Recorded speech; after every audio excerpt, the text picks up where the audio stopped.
Alors, si vous voulez découvrir une technique qui va vous permettre d'optimiser votre logistique en ayant un business qui soit quasiment 100% automatisé, restez jusqu'à la fin de cette vidéo. On va voir ensemble comment faire une préparation logistique optimale avec l'utilisation de ce qu'on appelle un Prep Center.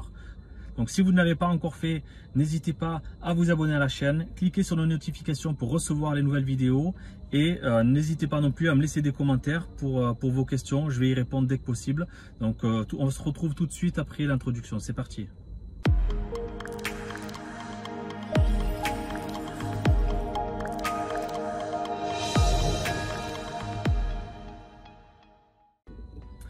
Bonjour et bienvenue à tous. Dans cette vidéo, on va parler cette fois logistique et plus précisément, on va voir en fait comment optimiser vos commandes auprès des différents fournisseurs européens que vous allez avoir et comment faire en sorte à ce que vous ne puissiez jamais toucher la marchandise et effectuer ainsi une délégation complètement automatisée.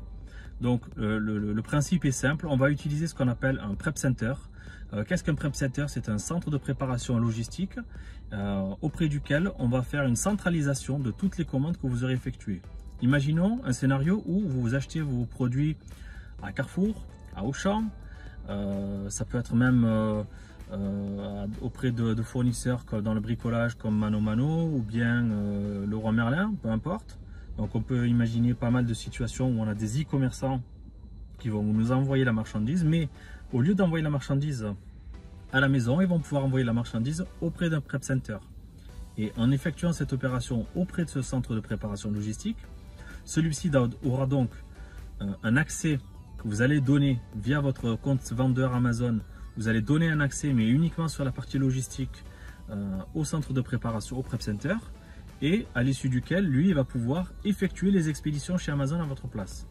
Et donc à partir de ce moment-là, une fois que vous faites cette opération, le centre de préparation logistique reçoit la marchandise que vous avez achetée auprès d'Auchan, auprès de Leroy Merlin, auprès d'un Carrefour, auprès de tous les e-commerçants français que vous connaissez déjà.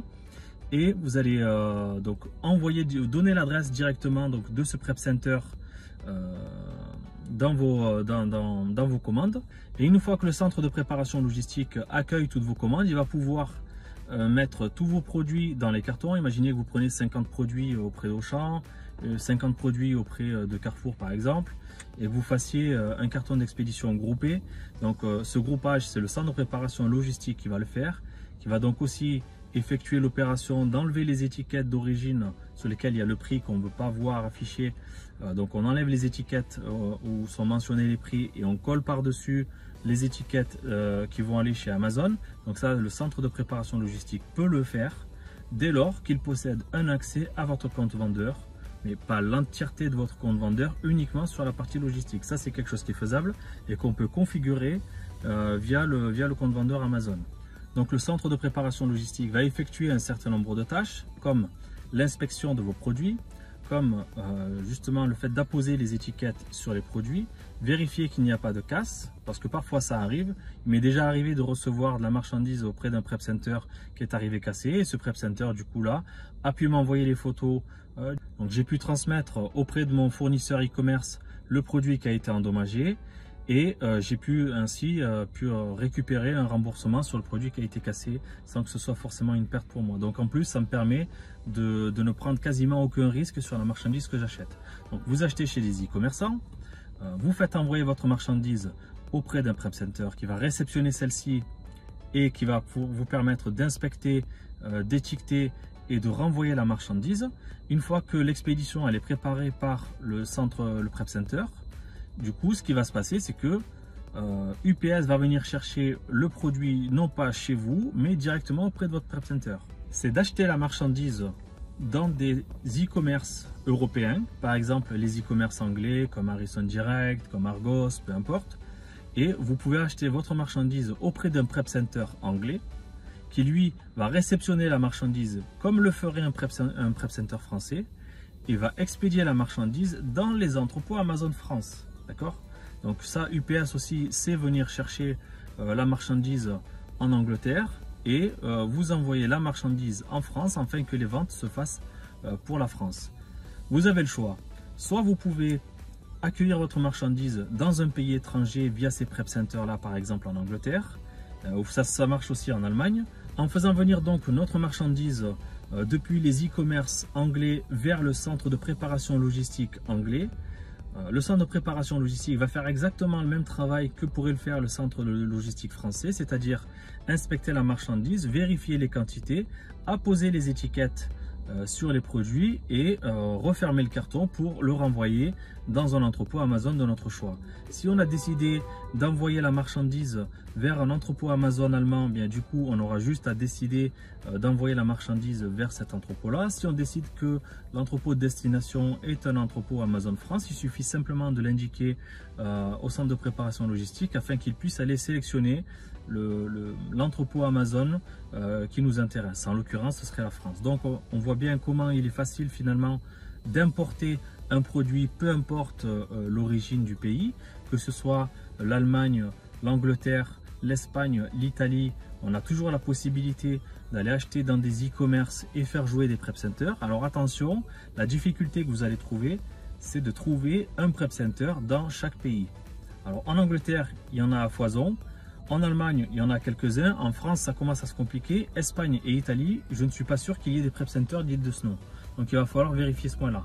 Donc une fois que vous allez vérifier que le prep center est disponible dans votre zone géographique, que ce soit la France, l'Angleterre, l'Italie, peu importe le pays que vous allez sélectionner, essayez de trouver un prep center dans ce pays-là afin qu'il puisse gérer la commande, la réceptionner et la renvoyer vers l'entrepôt Amazon de votre choix. Donc il y a quand même tout un processus dans lequel il faut finalement bien soigner son prep center. Et la petite difficulté que vous allez éventuellement rencontrer, c'est de trouver un prep center auprès de chaque pays. Donc finalement, qu'est-ce que ça apporte comme bénéfice tout ça?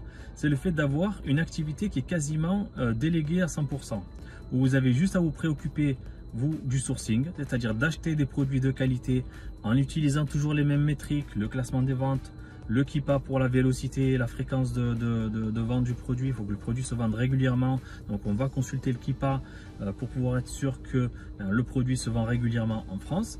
Et il y a même des subtilités aussi qu'il faut prendre en compte. C'est que parfois un produit que vous allez sourcer par exemple en Allemagne ou en Angleterre se vend très peu dans ces pays-là. Mais par contre en Espagne, en Italie ou en France, ce produit se vend beaucoup mieux. Quand c'est comme ça, vous pouvez très bien switcher les entrepôts de destination afin que vous envoyez votre produit vers le pays dans lequel le KIPA a les meilleures statistiques. Et ça va vous permettre à chaque fois d'envoyer le produit dans un entrepôt d'Amazon pour lequel vous êtes quasiment sûr qu'il y a toujours de la demande pour ce produit-là. A l'inverse, il ne faut pas faire l'erreur d'acheter un produit qui fonctionne bien dans un pays et l'envoyer dans un autre pays. Donc d'où l'intérêt quand vous prenez un centre de préparation logistique de choisir le pays et de choisir les produits qui correspondent à une bonne demande dans ce pays-là. C'est-à-dire que si vous achetez un bon produit en Angleterre qui a de très bonnes stats en Angleterre, vous devez aussi vérifier que le KIPA est bon en France si vous souhaitez vendre en France. Et si vous êtes enregistré à la TVA dans les autres pays de la communauté européenne comme l'Allemagne, vous devez aller vérifier dans le Amazon.de que le KIPA donne de bonnes statistiques pour être sûr que le produit ne va pas vous rester dans les bras un certain temps. L'idée, c'est toujours d'acheter un produit pour lequel vous allez avoir une bonne fréquence de vente et pour lequel le taux de rotation du produit est assez élevé, afin de générer toujours du cash flow, de la trésorerie dans votre démarche d'entrepreneur sur Amazon qui va rechercher systématiquement à acheter un produit qui va tourner rapidement. Il vaut mieux avoir un produit que vous allez conserver très peu de temps dans les entrepôts d'Amazon plutôt que d'un produit qui va rester un peu plus longtemps et sur lequel vous allez pouvoir dégager une grosse marge. Personnellement, je préfère un produit qui me donne 5 € régulièrement tous les jours plutôt qu'un produit qui va me donner 50 € une fois par semaine. Donc pourquoi? Parce que ça permet aussi de montrer à Amazon que quand on envoie de la marchandise chez lui, eh bien cette marchandise-là, elle tourne. Elle ne reste pas stockée dans les entrepôts inutilement et ça génère des coûts. C'est d'ailleurs ensuite répercuté dans ce qu'on appelle les frais de stockage longue durée qu'il faut absolument éviter sur Amazon. Ce qu'on veut, c'est systématiquement avoir une marchandise qui est réceptionnée dans les entrepôts et qui ne reste pas. Et pour être sûr que la marchandise ne reste pas, il faut s'assurer avec les données du classement des ventes et du KIPA d'avoir des produits qui fonctionnent bien tout le temps. Pour ça, je vais vous renvoyer vers la formation premium dont le lien était indiqué dans la description ci-dessous. Si le contenu vous a plu, vous n'hésitez pas à mettre un pouce bleu. Si vous avez des questions, pareil, mettez-moi les en commentaire pour que je puisse vous répondre. Et n'oubliez pas de vous abonner à la chaîne et cliquer sur la cloche pour recevoir toutes les notifications des nouvelles vidéos qui vont arriver bientôt. Donc, je vous dis à bientôt dans la prochaine vidéo. Bye bye.